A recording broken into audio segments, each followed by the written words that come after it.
राधे राधे मित्रों, ईश्वर की कृपा से आप सभी स्वस्थ, समृद्ध और खुशहाल होंगे। मित्रों, हम देखें तो आज हर घर किसी न किसी समस्या से परेशान है। किसी के घर में धन नहीं है, किसी के घर में धन तो है लेकिन बच्चे कहना नहीं मानते। कहीं पर धन भी है, बच्चे कहना भी मानते हैं, लेकिन शारीरिक रूप से परिवार का कोई ना कोई सदस्य पीड़ित है। आज हम भारतवर्ष में हर घर में जाकर देखें तो शायद ही कोई ऐसा घर मिले जो पूर्णतः खुशहाल हो। जबकि हमारा भारतवर्ष, पुनीत सनातन धर्म वाला भारतवर्ष, वास्तुशास्त्र, ज्योतिष शास्त्र, अनेक ऐसे शास्त्रों के गूढ़ ज्ञान से भरा हुआ भारतवर्ष आज इस स्थिति पर पहुंच चुका है। क्या आप भी किसी ऐसी ही समस्या से पीड़ित हैं? आपके घर में धन की कमी है, या आपके बच्चे आपका कहना नहीं सुन रहे हैं, या आपके परिवार का कोई ना कोई सदस्य शारीरिक पीड़ा से युक्त है। उस एक व्यक्ति के पीड़ित होने के कारण, उस एक व्यक्ति का स्वास्थ्य ठीक ना होने के कारण सारा घर उस समस्या से जूझ रहा है। तो यदि आपके घर में भी ऐसा है तो आप अवश्य ध्यान कीजिए, आपके घर का वास्तु बिगड़ा हुआ होगा। यदि व्यक्ति अपने कर्म अच्छे रखता है, किसी को धोखा नहीं देता, किसी से छल कपट नहीं करता, किसी के प्रति ईर्ष्या नहीं रखता, और तब भी वह परेशान है, पूर्व जन्मों के कर्मों का प्रभाव कुछ ना कुछ तो होता है। लेकिन कहते हैं ना, जिस तरह बारिश का बरसना तय है, लेकिन यदि आप छतरी पकड़ लें तो आप बारिश से बच सकते हैं। बारिश का गिरना रोका नहीं जा सकता। उसी तरह पूर्व जन्मों के कर्मों का हमें भोग तो भोगना ही पड़ता है, लेकिन यदि हम ज्योतिष शास्त्र और वास्तुशास्त्र का सहारा लें तो उनके प्रभावों को हम कम कर सकते हैं। तो आज मैं कुछ आपको ऐसे टिप्स देना चाह रही हूँ, कुछ ऐसे आपके घर के वास्तु दोष बताना चाह रही हूँ जिसके कारण आपका परिवार इन समस्याओं से जूझ रहा है। ऐसी अनेक छोटी छोटी चीज़ें हैं जो हमारे वास्तुशास्त्र में वर्णित हैं, जो दुख का कारण, सुख समृद्धि में रोग का कारण होती हैं। तो देखिए, घर में रसोई घर एक ऐसा महत्वपूर्ण स्थान होता है जहाँ घर के सदस्यों की सेहत और समृद्धि का खजाना होता है। और वास्तु के अनुसार यदि हमने रसोई घर में कुछ भी अव्यवस्था रखी या किसी भी सामान को गलत स्थान पर रखा तो उसकी नकारात्मक ऊर्जा निकलती है, और नकारात्मक ऊर्जा आपके घर में सुख समृद्धि और स्वास्थ्य लाभ में कमी लाती है।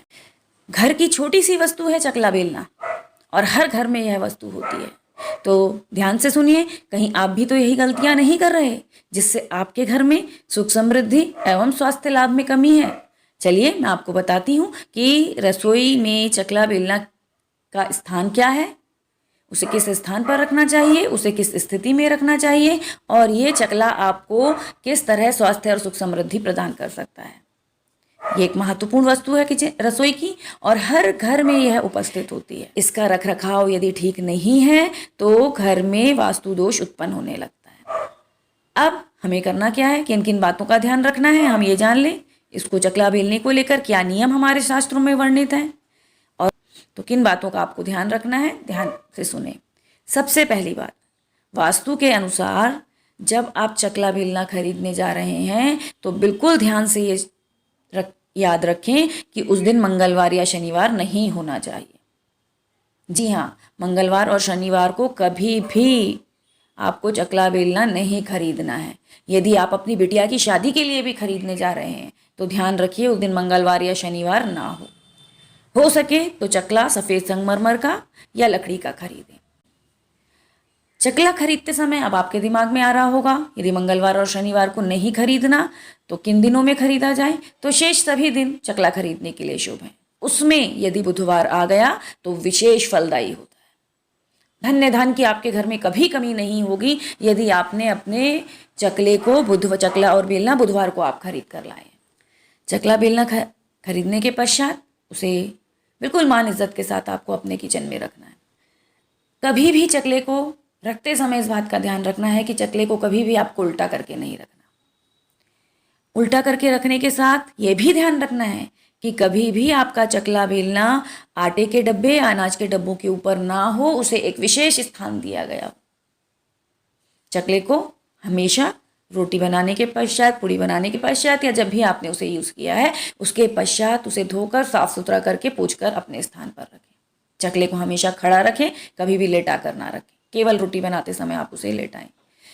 एक बात का और आपको ध्यान रखना है कि जब आप रोटी बेल रहे हैं तो रोटी बेलते समय चकले में से आवाज़ नहीं आनी चाहिए। यदि वो हिल डुल रहा है, आवाज़ कर रहा है, तो ध्यान रखिए जब भी आप खरीद रहे हो तो खरीदते समय ये आप जांच अवश्य कर लें कि चकला समतल सतह पर ठीक से मैनेज हो रहा है या नहीं।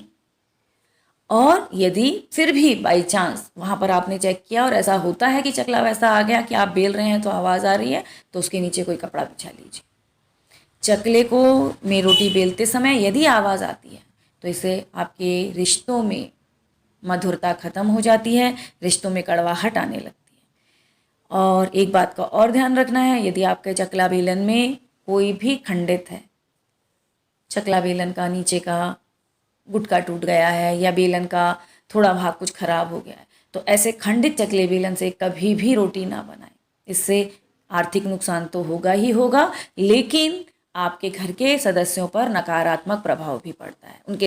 तो ये छोटी छोटी बातें हैं, लेकिन गूढ़ रहस्यों और गूढ़ परिणामों से भरी हुई। इन छोटी छोटी बातों का ध्यान कीजिए, आपके घर में स्वस्थ, समृद्धि और खुशहाली हमेशा बनी रहे। इसी के साथ मित्रों, राधे राधे। एक बात और मित्रों, आपका जो सहयोग हमें प्राप्त हो रहा है उसके लिए हम आपके दिल से आभारी हैं। इसी तरह का सहयोग आप हमारे साथ बनाए रखें। आपका विश्वास ही हमारी सफलता की कुंजी है। यदि अभी तक आपने मेरे चैनल को सब्सक्राइब नहीं किया है तो कृपया कर मेरे चैनल को सब्सक्राइब करें तथा वीडियो को अधिक से अधिक शेयर करें। साथ ही बेल आइकन के बटन को दबाना ना भूलें, जिससे आने वाले वीडियो के नोटिफिकेशन आपको मिलते रहें। और जो भी नई जानकारियाँ मुझे मिलती हैं और मुझे लगता है कि ये मेरे व्यूवर्स के लिए लाभदायी होंगी तो मैं अवश्य आपसे शेयर करती हूँ। धन्यवाद मित्रों, फिर मिलेंगे। राधे राधे।